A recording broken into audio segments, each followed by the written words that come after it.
Hello friends, good evening. कैसे हैं आप सब? तो आई होप आप लोग बहुत अच्छे होंगे। स्वागत है आपका मेरे चैनल श्वेता क्लासेस में। तो आपका मैं ज्योग्राफी स्टार्ट कर रही हूँ क्लास 6 का। ठीक है, आपका हिस्ट्री पूरा कंप्लीट करा दी हूँ।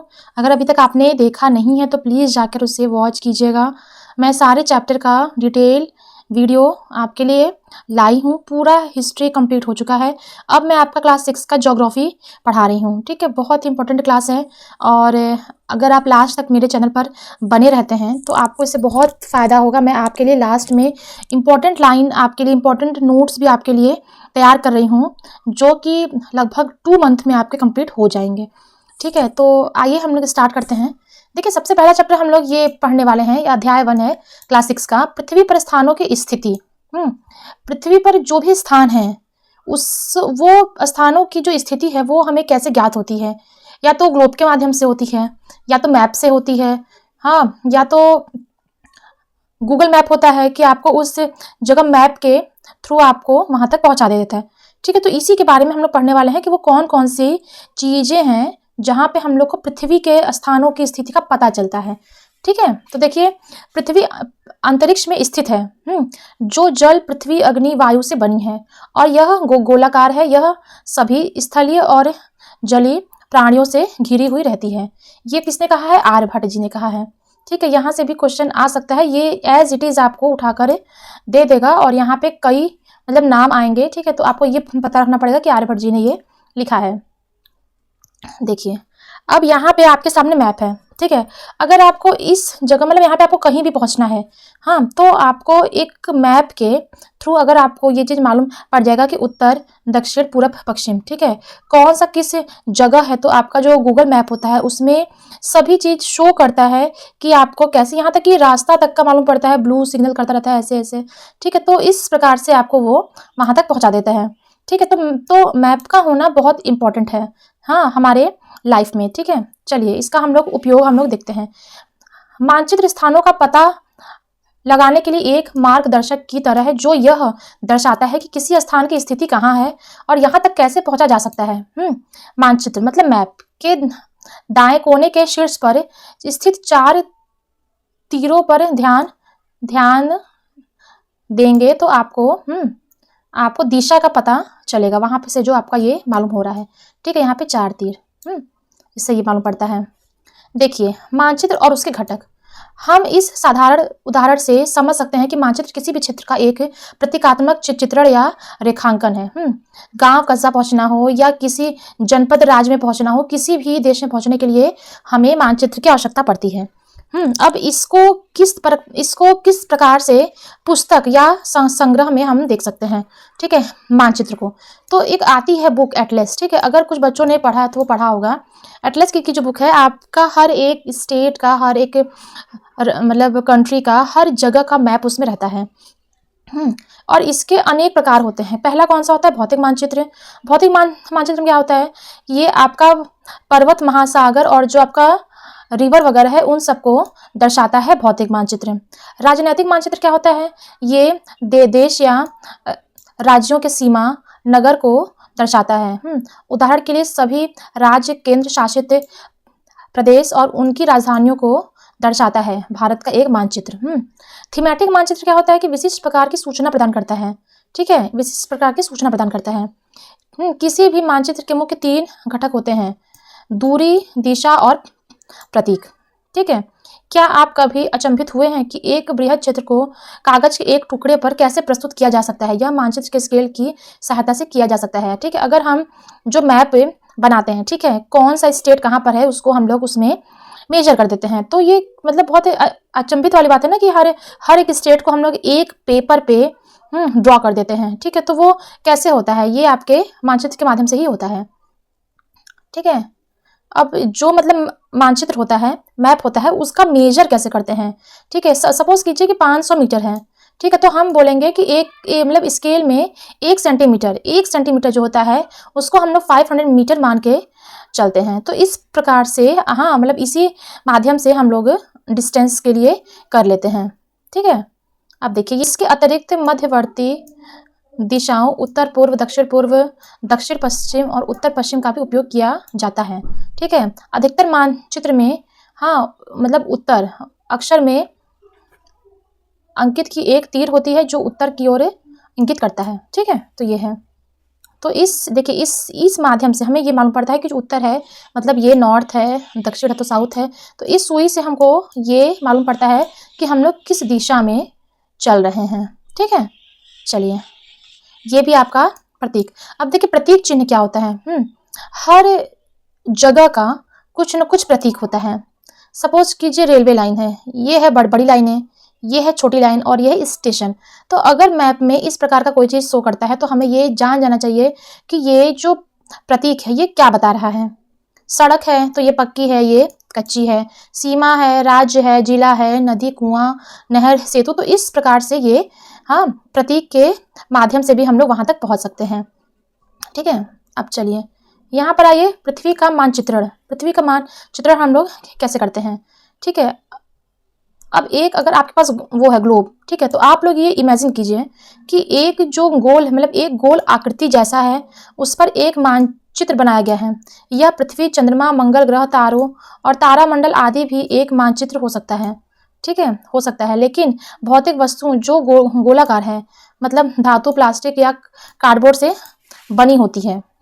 हम यहाँ पृथ्वी के भूगोल का प्रतिनिधित्व करने के लिए ग्लोब का अध्ययन करेंगे। चूंकि ग्लोब और पृथ्वी का आकार एक समान है, इसलिए एक ग्लोब किसी समतल मानचित्र की तुलना में पृथ्वी के भूगोल का बेहतर प्रतिनिधित्व करता है।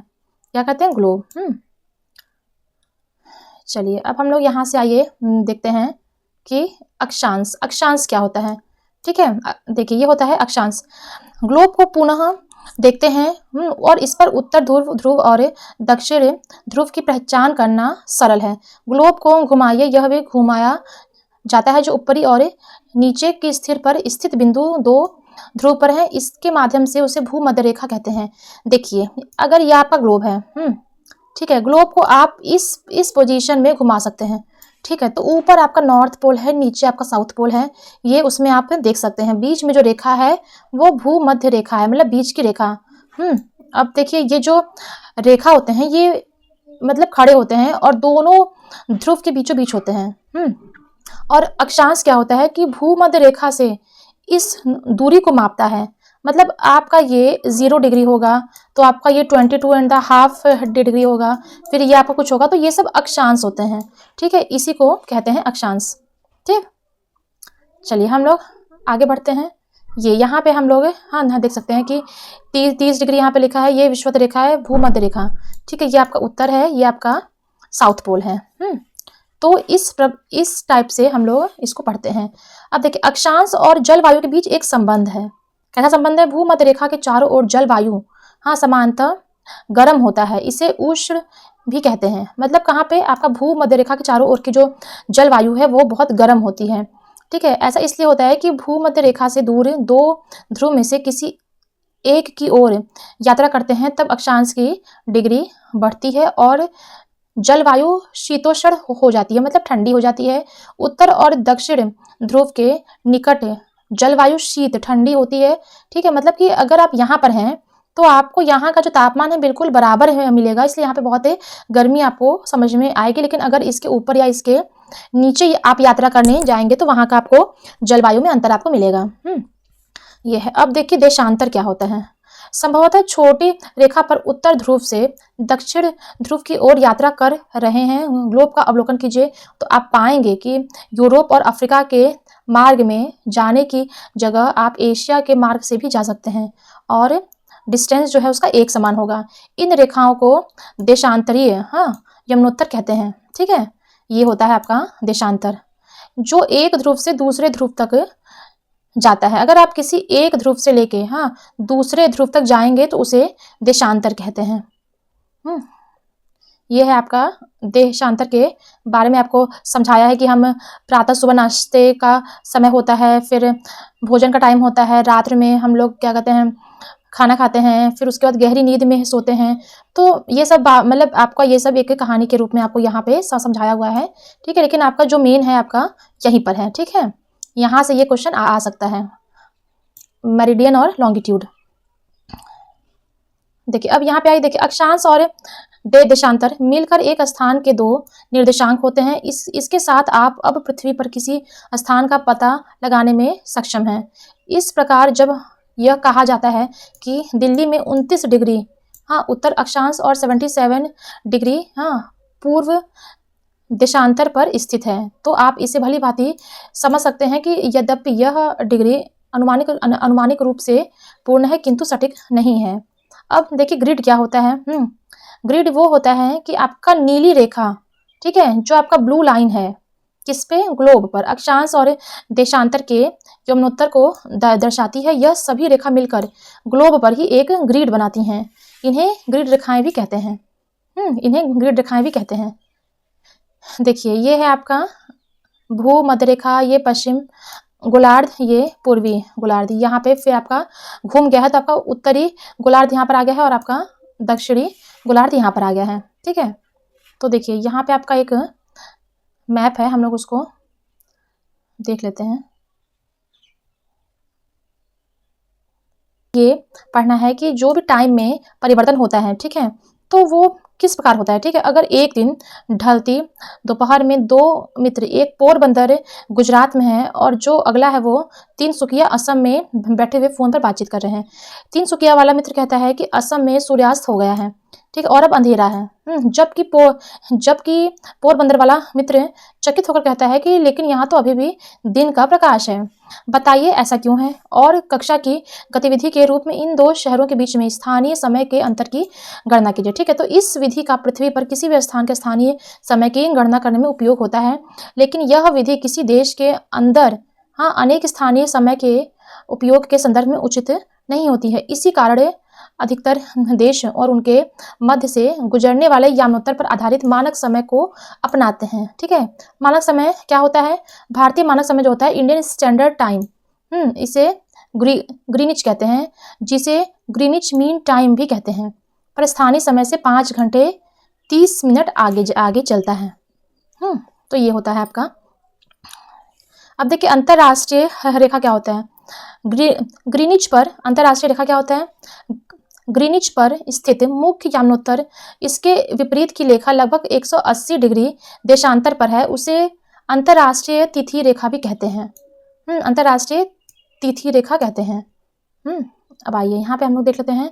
अब आपका इसमें से इतना इंपॉर्टेंट है नहीं है, लेकिन आपका ये पॉइंट आपका इंपॉर्टेंट, यहाँ से क्वेश्चन आ सकता है, ठीक है। मानचित्र पृथ्वी के क्षेत्र चाहे वो छोटा हो या बड़ा दर्शाने के लिए एक अत्यधिक उपयोगी साधन है। मानचित्र के मुख्य घटक दूरी, दिशा, प्रतीक और चिन्ह है। पृथ्वी के प्रत्येक स्थान की एक स्थिति है। इसको अक्षांशों और देशांतरों के ग्रिड पूर्व से पश्चिम की ओर ले जाने वाली भूमध्य रेखा के समांतर और उत्तर से दक्षिण की ओर जाने वाली है, ठीक है। ध्रुव से दूसरी ध्रुव तक काल्पनिक रेखा की सहायता से सही परिभाषित किया जा सकता है। तो ये है आपका। तो आपका ये देखिए बहुत इंपॉर्टेंट चैप्टर है, ठीक है। आप इसे पढ़िएगा पूरा, और जो मैंने समझाया है वहाँ से आपके क्वेश्चन बहुत बनते हैं। तो आज के लिए बस इतना ही। अगर आपको मेरी क्लास पसंद है तो प्लीज़ इसे लाइक शेयर सब्सक्राइब कर दीजिएगा, ठीक है। Okay, bye bye, thank you.